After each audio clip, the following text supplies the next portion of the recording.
ربنا ظلمنا أنفسنا وإن لم تغفر لنا وترحمنا لنكونن من الخاسرين ربنا آتنا في الدنيا حسنة وفي الآخرة حسنة وقنا عذاب النار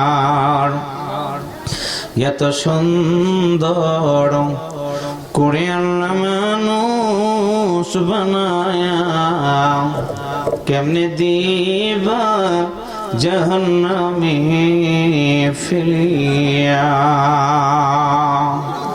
রব্বুল আলামিন সিরাজগঞ্জ জেলাধীন তারাস থানার অন্তর্গত ভাটরা পশ্চিম পাড়া জামে মসজিদের কমিটি কর্তৃক আয়োজিত বাৎসরিক ইসলামী জালসার সমাপনীতে এসে হাজার হাজার মুসলমান নর এবং নারীদেরকে নিয়ে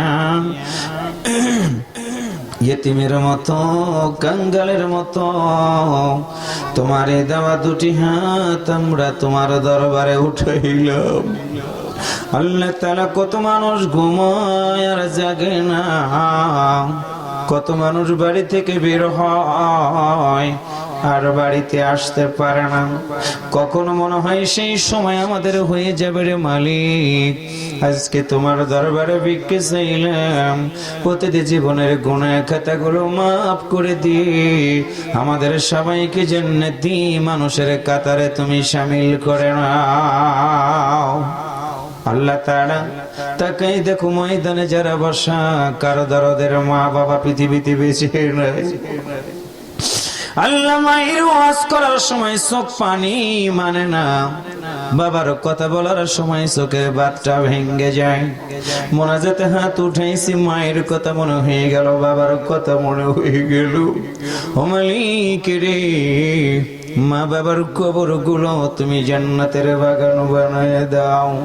রব্বির হামহুমা কামা রব্বায়ানি সগীরা। আল্লাহ পর্দার আড়ালে শত শত মা বোনেরা হাত তুলেছে, মায়ের মনে কত ব্যথা, বোনের মনে কত ব্যথা, মালিক তুমি ছাড়া আর কারো কাছে বলতে পারে না। অনেক বোন আছে বিয়ে হয় নাই, অনেক বোন আছে তাদের ঘরে কোনো সন্তানাদি দাও নাই। ও মালিক তোমার ভান্ডারেতে কোনো মা বাবা নাই, হৃদয় থেকে দোয়া করলাম মা বোনদের মনের নেক আশা গুলো আল্লাহ তুমি কবুল আর মঞ্জুর করে নাও।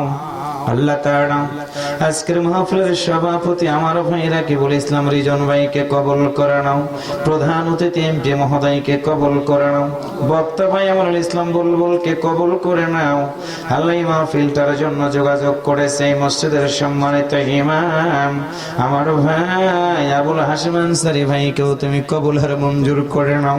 কমিটির সভাপতি, সেক্রেটারি, ক্যাশিয়ার সকল সদস্যকে কবুল করে নাও। এই মুসল্লিগুলোকে মালিক রে তোমার কাছে ছেড়ে দিয়ে গেলাম। যারা মাথার গাম পায়ে ফেলে কষ্ট করে টাকাগুলো দান করলো, ধান দিল, সিমেন্ট দিল, আরো যারা ওয়াদা করলো, আল্লাহ তোমার এই বান্দাদের দান গুলো তুমি কবুল আর মঞ্জুর করে নাও। অনেক আলেম ওলামা এই গ্রামে আছে, হাফিজ আছে, মুফতি আছে, আল্লাহ সকল আলেমদেরকে কবুল করে নাও। আল্লাহ তোমার কাছে ভিক্ষা চাইলাম, আমাদের সন্তানগুলোকে তুমি নেক সন্তান বানিয়ে দাও, আমাদেরকে মসজিদ মুখী বানায় দাও। আগামী বছর এই ময়দানে এর চেয়ে বড় আকারের যেন মাহফিল হয়। আল্লাহ এলাকাবাসীর ভিতরে এমন পরিবেশ তুমি দান করে দাও, জন্মভূমি বাংলাদেশের প্রতি খাস রহমত নাজিল করে দাও। সন্ত্রাস, জঙ্গিবাদ, মাদকের হাত থেকে আমার দেশের যুবকদেরকে বাঁচিয়ে দাও। আল্লাহ কোরআনের পাখি সহ কত পাখিগুলো পৃথিবী থেকে বিদায় হয়ে গেল, আল্লাহ সকল কোরআনের পাখিগুলোকে তুমি জান্নাতের উচ্চ মাকাম দান করে দাও। সন্ত্রাস, জঙ্গিবাদ, মাদকের হাত থেকে আমার দেশের যুবকদেরকে বাঁচিয়ে দাও। ফিলিস্তিনের মুসলমানদের আল্লাহ তুমি হেফাজত করো।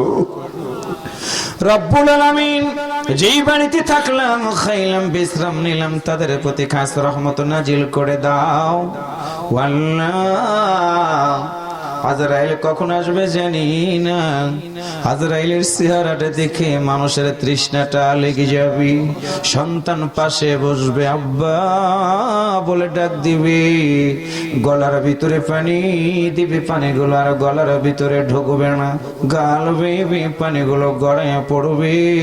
ওই বিপদের সময়ে আমাদের সবার জবান দিয়া ওই মধুর কালেমা পড়াই দিও, লা ইলাহা ইল্লাল্লাহু মুহাম্মাদুর রাসূলুল্লাহ সাল্লাল্লাহু আলাইহি ওয়াসাল্লাম। আসসালামু আলাইকুম ওয়া রাহমাতুল্লাহ।